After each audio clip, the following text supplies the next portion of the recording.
it's Hailey, and today I'm going to be talking about which 30 books I would keep if I could only keep 30 books.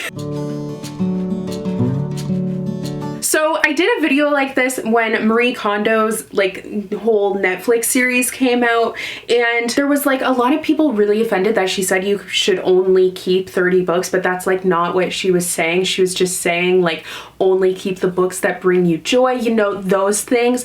But I still thought it was a fun concept to kind of think about, and now that I'm moving, I thought it would be fun to think about what if I only had space for 30 books where we're going to be moving. Now that definitely is not the case. The idea is to have a bigger office, so I will have more space, but what if, what 30 books would make the cut? So I thought this was just a fun kind of speculative thing, and I have a pile of 30 books here. I mean 2 piles because 30 books is a lot, but I'm really excited to talk about them all with you. So let's just get into it. Actually, I also would like to see if you guys can guess which 30 books I would keep, because I think that's fun. But I'm going to start out with 2 obvious ones, and I feel like you know which 2 obvious ones those are. They were almost falling, but the first one is Alice's Adventures in Wonderland by Lewis Carroll. What pretends to be shocked? So I have a whole shelf here of, do I have 105? I can't even remember how many editions I have at this point, to be honest, but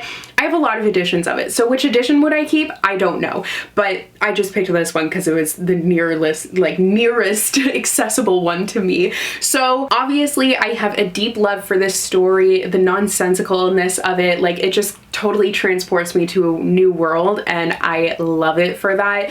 So it's near and dear to my heart. It is the theme of my channel. It's what I named my channel after, so it just would feel wrong to not bring this with me, obviously. And of course, the other really obvious one is The Book Thief by Markus Zusak.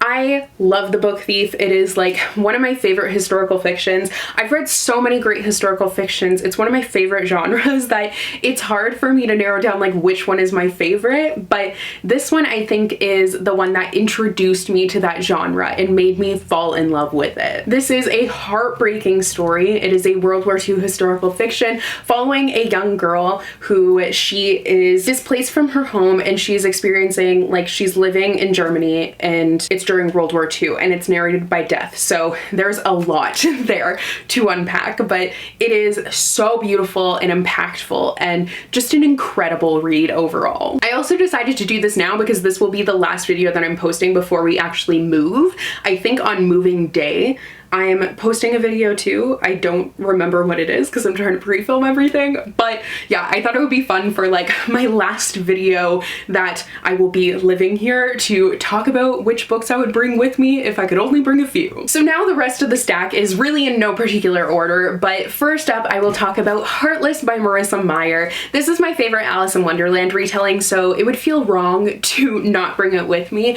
It is actually the backstory of the Queen of Hearts, and it's so interesting. I feel like it perfectly captures the nonsense of Wonderland, but puts its own spin on things. So I had a really great time reading this one, and I think that it would probably fit into my 30. Next up is The Sun Is Also a Star by Nicola Yoon. I love this book. I think it has so much going for it. It is such a unique romance story. It is set over the course of one day, and you follow 2 characters who are complete opposites, and they end up meeting on the day that the one character is about to be deported to Jamaica, a country where she has never been, but she finds out that she is an illegal immigrant, and she's spending this day trying to keep her place in America. So it is so hard to read this one, honestly, but I think it was really well done. It's definitely a romance story that I go to again and again for a unique sort of opposites attract romance, and I think it's just fantastic. Next up is Daisy Jones and the Six by Taylor Jenkins Reid.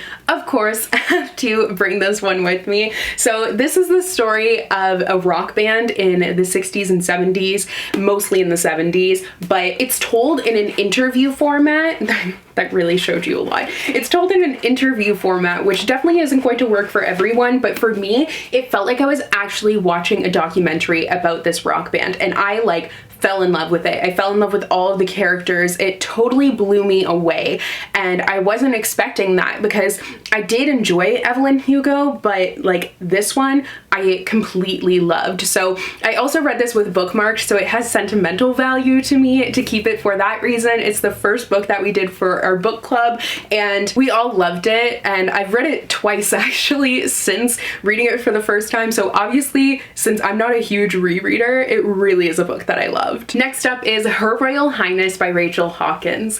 This is just the cutest enemies to lovers female romance, and I love it. It's set in Scotland. It deals with royalty. It's just so much fun, and for that reason I feel like this is a book that I could read over and over again, and like the chronicles of this Scottish princess who's like a party wild child falling in love with this American girl who is going to a boarding school in Scotland after facing like a very bad breakup. So it just is so cute. Like their chemistry, there are so many moments that just stand out to me as like heartwarming, swoon worthy, and it is a blast to read. So definitely one that I would bring. Next up is The Black Flamingo by Dean Atta. So I read this last year, and it is a drag queen origin story. You follow Michael from a very young age as he's trying to figure out his identity as a mixed race gay teen. Well, not teen, but you literally follow him from like when he's a child up until he's in university, and he finally finds somewhere that he belongs.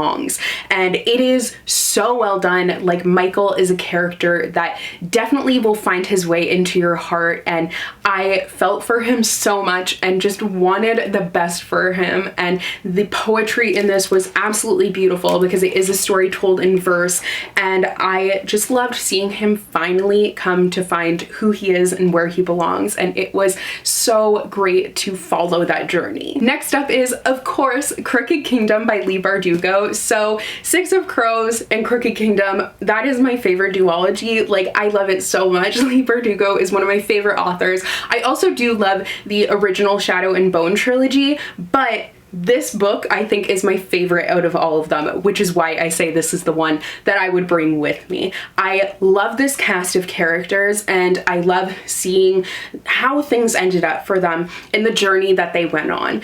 I just can't find any other books that I really like have connected with the characters as much as I have these, and they just are so lovable, and like Nina is just my favorite, like Inej, literally all of them I love. And I mean, you need to bring a book where you just can't help but love all the characters. Next up is Anne of Green Gables by L.M. Montgomery. So this is actually the only other classic that I have on here, but I felt like I needed to bring this one. One, it reminds me of my mom because we used to watch Anne of Green Gables all the time and like the Avonlea shows all the time when I was growing up, and I hated it then, but then I read this for my Canadian literature class and I just fell in love with it. So I feel like this is just a book that means so much to me and like shows how much I've grown also. I love the story of Anne. Like I think that it reminds me to have imagination and look at the world in a different way, and for that reason it's one I definitely keep. Next up is A Long Way Down by Jason Reynolds, and this is actually the graphic novel, which is illustrated by Danica Novgorodoff. So this in particular, I love the graphic novel because I think the illustrations add so much to the story, but it is like, wow. So this is another novel in verse, and it is set over the course of an elevator ride. So the main character, his brother has just been killed, and he is going down the elevator with a gun to go and avenge his death and kill the person he believes killed his brother. So as he's going down this elevator, there are people from his past going on, that like alive and dead, who are talking him through this decision. So it's a very short read, a very short time, but it will leave you thinking forever afterwards, and definitely is a book that you will not forget. Next up is Fangirl by Rainbow Rowell. So Fangirl is just a story that I really identified with as a writer. I feel like I am a really big fan of things as well. My cover is kind of like stained a little bit. I don't know why. Also, look, it's yellowing a little bit. You guys always ask me how I keep books from yellowing, but I don't do anything. If it happens, it happens. But anyways, there are some things that I really love, but like I've never really been into fan fiction or like, I don't know, like really intense fan culture. It's just never really been my thing. But I feel like as a writer, Kath was a character I could really identify with. The struggle she was going through in her first year, trying to find herself, trying to find her identity without her twin sister, like everything about her just rang true with me, and it really impacted me for that reason. Next up is The Raven Boys by Maggie Stiefvater. The Raven Boys is just, it's another actually series where the characters are really what shines for me. I love the story as well, don't get me wrong, but those characters, I absolutely love them, like top tier characters. And I feel like this is a book that I always forget about when I'm talking about my favorite books and favorite book series, but it absolutely is one of my favorite book series. I think it does such a great job. Each of the books, like none of them are boring, none of them feel like they don't like go together or anything. It all feels like a cohesive story, and each book I like look forward to. I just want to know what the characters are going to do because it's such an interesting situation. It's like Welsh mythology comes into it. It's so unique and really enjoyable to read. Speaking of unique, next up is The Strange and Beautiful Sorrows of Ava Lavender by Leslie Walton. So this is a magical realism story, and it is one that I completely fell in love with. It was my favorite book in whatever year I read it. I just adored it. So you're following the story of Ava Lavender, who is a girl who was born with wings, and it's just her story. Like you go through the different generations of women in her family, and then you get to her and you get to learn more about her, and it just like something about it was so whimsical but also like really powerful at the same time. And there were some events in here that definitely were really difficult to read, but I felt like the writing was absolutely gorgeous. I don't know, I've read one other book by this author and I didn't like it quite as much. I don't know if she's coming out with more, but this was definitely a very strong start and a book that I really will never forget. You had to really have known this was coming, to be honest. But next is Lovely Wart by Julie Berry. This was my favorite book that I read last year, and I just absolutely adore this story. It is a love story, actually two love stories set during World War I, and it's narrated by the Greek gods. So you have this chorus of gods that are watching the events and like telling these stories. So there's kind of a frame tale in that way, but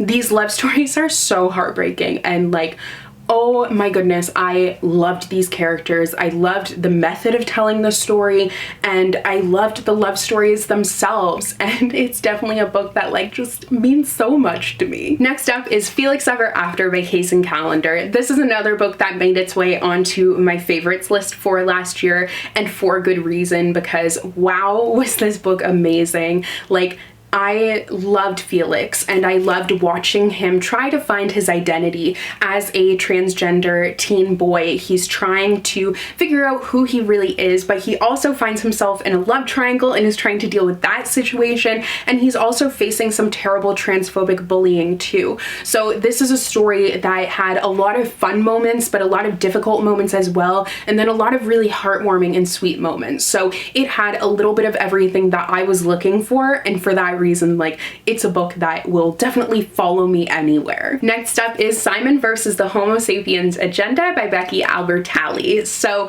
this is the cutest love story, and it is one that I just, oh my goodness. I loved watching Simon progress over the course. I loved watching Simon grow over the course of this book, and he is facing homophobic bullying because someone is threatening to out him as they found emails that he had written to his secret admirer who he doesn't know like who it is, but they're starting this relationship on email, and it is so cute, but there's someone who's blackmailing him. So he's dealing with that while trying to keep this relationship that means a lot to him.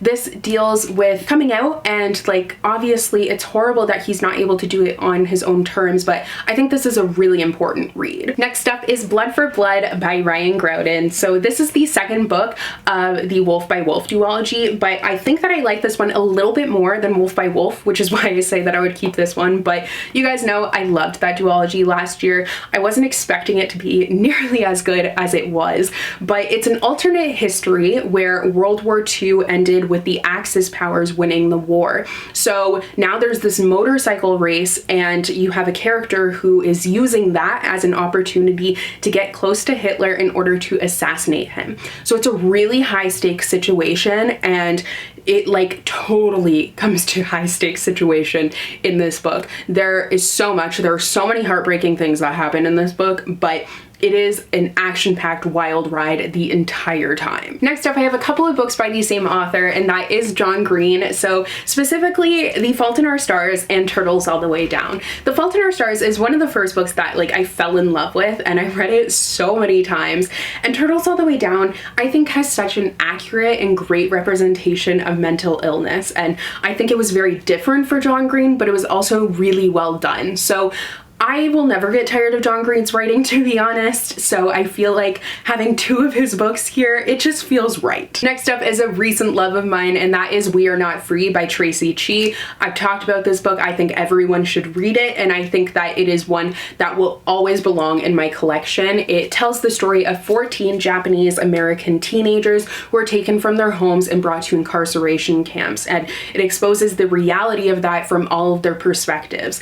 I will not stop talking about this book because it is so great and severely underhyped and needs to be read more and talked about more, and it like I just loved it. Next up is Cemetery Boys by Aiden Thomas. This is another favorite of last year, but it has such a beautiful relationship between these characters. It's a heartbreaking read. You deal with a transgender boy as the main character who is dealing with no one really accepting his identity, and in order to prove himself, he ends up actually summoning someone from the dead, and it ends up being the school bad boy, and he refuses to go back to being dead before he's able to like tie up loose ends. So they have a short time together where they build this beautiful relationship. It will break your heart and like stomp on it, but it's so worth it. Next up is The Hunger Games by Suzanne Collins. This is honestly like, it's such a great book. I'm sure you have heard of it before, but it's such a great story and really makes you think about the world around you. It's a fascinating dystopian. It is so well built up and like keeps you on the edge of your seat the entire time. I remember reading the entire trilogy in like, I think it was 3 days, maybe even less.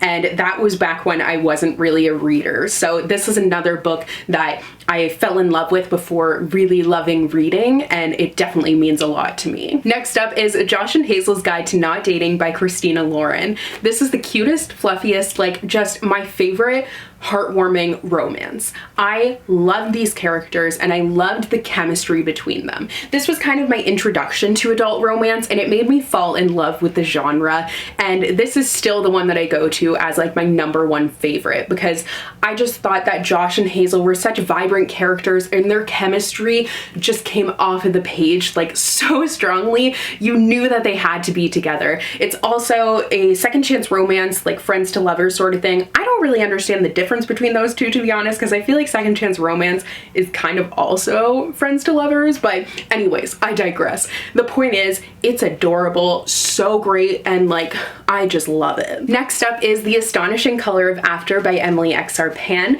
This is a book that deals with a main character whose mother has just died by suicide, and she is dealing with that grief, but she also believes that her mother has turned into a bird, and this bird is telling her to go to Taiwan to meet her grandparents who she's never met before. So she ends up going to Taiwan, and there she experiences this transformative time where she's learning more about her culture, learning more about her mother, and accepting the loss and learning how to move on.